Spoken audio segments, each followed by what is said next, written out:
Alors là, je vous retrouve exactement 10 jours après avoir tourné les séquences que vous allez voir. Et je suis très contente parce que c'est une grande révolution dans notre petit monde culinaire gastronomique. Voilà, donc je vous laisse voir les images. Je vous reprends exactement là où je vous ai laissé. À toutes. Ça, c'est une butternut. Voilà, et ce que je récolte dans mon jardin, voilà, c'est ça. Alors, il n'y a pas de petit miracle, il n'y a pas de... mais il y a quand même des grandes et des petites courges butternut. Voilà, donc alors, on va en faire plein de choses et je me réjouis de vous montrer tout ce qu'on peut faire avec les courges. Ça, eh bien écoutez, alors, ça c'est une courgette que j'ai achetée à Tenerife, hein, donc ça, elle ne vient pas de mon jardin. Celle-là, elle vient de mon jardin, elle fait plus d'1 kilo, elle a l'air très ferme. Est-ce que c'est une courge? Est-ce que c'est une courgette? Eh bien, nous allons le voir tous ensemble. On va les éplucher et puis nous allons les mettre quand même à lacto-fermenter. Donc, on les épluche rapidement. Ça, vous savez comment détailler des tagliatelles. Avec une courge comme ça, c'est vachement intéressant de détailler comme ceci des tagliatelles, vous voyez avec la peau, seulement vous ne le faites pas avec la peau, en tournant bien, mais ça je le montre dans les formations, mais c'est très rapide, ça vaut vraiment le coup de ne pas utiliser des pâtes de blé et d'utiliser des bonnes courgettes, tant que c'est encore la saison. Voilà, ça vous fera des tagliatelles comme ça, exactement pareil que ça, et ça c'est top. On va lacto-fermenter celle-ci détaillée comme des lasagnes, et ce qui est intéressant, alors je vais vous dire un truc, si ce sont des courgettes, elles sont extrêmement fermes, et pour leur taille et leur grandeur et leur grosseur, elles sont très lourdes. C'est pourquoi je pense que ce sont des courges. Nous allons les détailler, donc de la taille des lasagnes. Voilà, donc on les met comme ça. Quand on les destine comme ça à une lactofermentation, on les met à, là j'ai réglé à 2 mm, on les fait un petit peu plus épaisses, en sachant qu'elles vont vraiment se ramollir à la lactofermentation. Voilà, donc ça, pour moi, ce ne sont pas des courgettes, hein. Ce sont des courges, mais des courges jeunes. Et les courges jeunes, eh bien, c'est aussi assez intéressant pour la lactofermentation, j'entends. Je les mets là simplement pour ne pas, vous voyez bien, pour ne pas les casser, parce que là, à ce stade-là, elles sont très cassantes. Là, ce que nous allons faire, nous n'allons pas les mettre dans la saumure, parce qu'elles sont très aqueuses. Elles contiennent déjà beaucoup d'eau, toutes ces courgettes. Donc, on va les mettre là sur le côté, et puis on va simplement les saler, et puis après, on pourra les enrouler, mais si on va pouvoir les enrouler comme ça, dans notre bol de lactofermentation. Là, on va les saler. Alors, du sel fin, bien sûr, du sel normal, du sel fin, du sel gris. Voilà, donc là, on met du sel, et puis on va les mettre comme ça, bon, on va les faire en lasagne, là c'est le cas de le dire, pour qu'elles soient toutes bien imprégnées de sel. Voilà, enfin imprégnées. Le sel, il travaille naturellement, hein. Vous pouvez les masser un petit peu comme ça, mais il ne faut pas que ça prenne non plus trop de temps, donc il faut toujours se débrouiller en cuisine pour aller quand même assez rapidement, hein. Voilà, on en met pas mal, hein, du sel. On est dans une lactofermentation, hein. Donc je vous rappelle que c'est le sel qui va acidifier, et quand le niveau d'acide sera atteint, eh bien la préparation se stabilisera, et nous aurons, par le degré d'acidité, les bactéries indésirables ne pourront pas se développer. C'est ça le principe de la lactofermentation, et c'est ce qui est vraiment très intéressant parce que ça va favoriser le déploiement des bons probiotiques, des bonnes bactéries, et puis ça va complètement invalider les autres. Voilà, c'est ça le secret de la lactofermentation. Voilà, alors, mais là j'ai fait un numéro spécial, hein, sur la lactofermentation, au cours duquel j'ai répondu à toutes vos questions. Donc voilà, parce qu'il n'est pas question que ça ne marche pas chez vous et que vous vous heurtiez à des problèmes, mais ça, nous les avons tous réglés. Voilà, elles vont rendre leur jus, eh bien, à l'intérieur de notre bocal, en fait, hein. Et là, on va les rouler simplement dans un souci, parce qu'elles ne sont pas cassantes, on va les rouler dans un souci de conservation. Elles commencent déjà à rendre de l'eau. Oh, bon, voilà, regardez, vous voyez comme elles sont toutes brillantes. Elles commencent déjà à dégouliner là, hein, donc ça va dégouliner. Regardez comme elles, voilà, vous voyez comme elles perdent de l'eau, elles dégoulinent. Voilà, ben, cette eau, on la garde, elle est pleine de minéraux, de vitamines.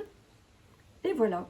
Et comme ça, on va préparer nos lasagnes pour cet hiver. On va pouvoir faire les lasagnes, mes fameuses lasagnes d'hiver, je les ai créées en 2012. Je vois qu'elles sont souvent réinventées. Les fameuses lasagnes aux épinards, de rajouter un petit peu de pesto, d'huile essentielle de pesto dans les épinards qui sont abondants l'hiver alors que le basilic vient à manquer. Et puis comme ça nous fait un petit peu de printemps au cœur de l'hiver. Et voilà, avec une petite béchamel de cajou, une ricotta de macadamia. Ça, ce sont des lasagnes très réconfortantes. En tout cas, ce sont les lasagnes crues que mes enfants préfèrent. Voilà. Je vous retrouve tout à l'heure. Alors, fort de cette expérience avec cette jeune courge, là, on voit vraiment que ça recouvre. Surtout pas mettre les courgettes dans la saumure, les frotter au sel et elles s'imbibent, elles vont dégorger. Donc là, elles dégorgent encore. Nous allons décider ensemble tout à l'heure si nous rajoutons ou pas du liquide. Voilà. Voilà. Une butternut. Avec cette butternut, alors là, oups, du coup, je la taille ici. Je vous montrerai tout ce qu'on peut faire avec les courges aussi, surtout quand on en a une énorme comme ça, qui peut se garder très longtemps, qui peut se garder l'hiver. Hein.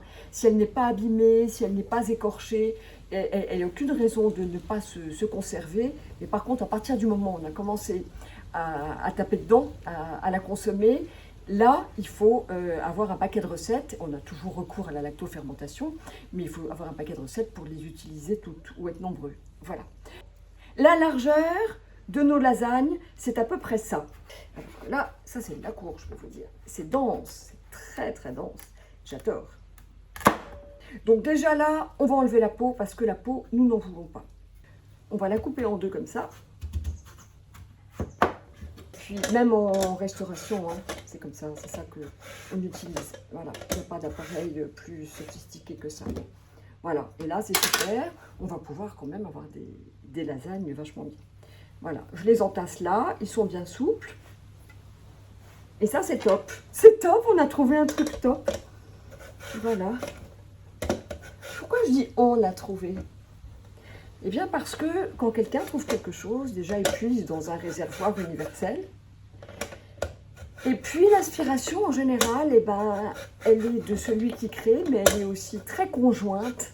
Et elle dépend intimement de l'espace que l'autre réserve pour l'accueillir. Donc une création, il y a celui qui parle et qui émet, et puis il y a celui qui écoute et qui reçoit, et qui est aussi créatif. Voilà. C'est pour ça que dans la création, il y a toujours une co-création. Et comme on est tous un seul et même, eh bien on peut dire que nous co-créons tous en même temps. Et ça c'est cool. Faire des lasagnes crues, il nous faut évidemment d'éviter des légumes, qui est une forme de lasagne. C'est pour ça que les courgettes et les cucurbitacées se prêtent très bien à ce jeu-là. Si elles ne sont pas lactofermentées, les courges vont être trop résistantes sous la dent, trop al dente.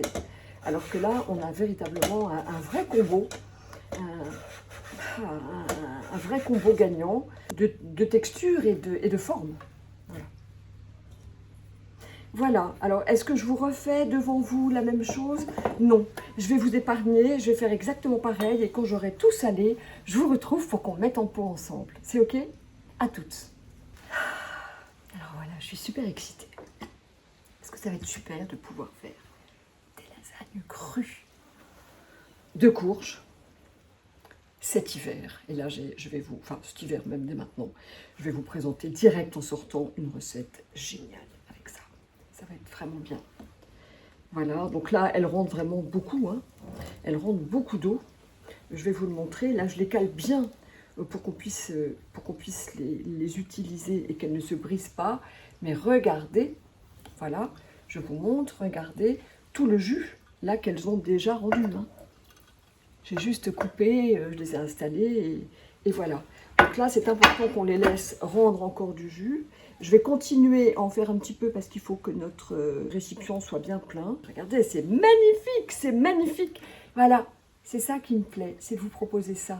Et ça va être génial. Alors, le résultat des courses avec nos jeunes courges, je ne vais pas tromper. Une butternut mature parce qu'elle est arrivée à sa teinte orangée. Voilà. Et puis celle-ci, eh bien, c'est qu'il y a vraiment beaucoup de liquide. Hein. Regardez, je vous le montre. Là, il y a du liquide, hein, je vous le fais bouger, vous le voyez. Donc, on va quand même rajouter, parce qu'il faut que nos légumes soient absolument immergés. Donc, je vais rajouter un petit mélange d'eau de mer, mais pas que de l'eau de mer. Voilà. Et un petit peu d'eau aussi, parce qu'on avait déjà mis beaucoup de sel. Donc, il ne nous faut pas tout à fait une saumure. Voilà. Et là, on n'a pas besoin de poids, puisque nos tranches sont calées dans le bocal et n'ont pas du tout tendance à remonter. Hein, voilà. On immerge plutôt plus que pas assez. Il faut plutôt trop que pas assez, parce que là, il ne faut absolument pas que nos légumes affleurent. Hein. Voilà. Donc là, c'est parfait. On va les laisser travailler. Quand elles auront travaillé, avec ça, je vous propose une super recette. Yes. Nos jeunes courges, voilà, pareil. Voilà, tout ça, c'est de l'eau qu'elles ont fournie. Hein. Vous voyez, je vous le montre bien là. Tout ça, c'est de l'eau qu'elles ont fournie, donc ça arrive à ce niveau-là.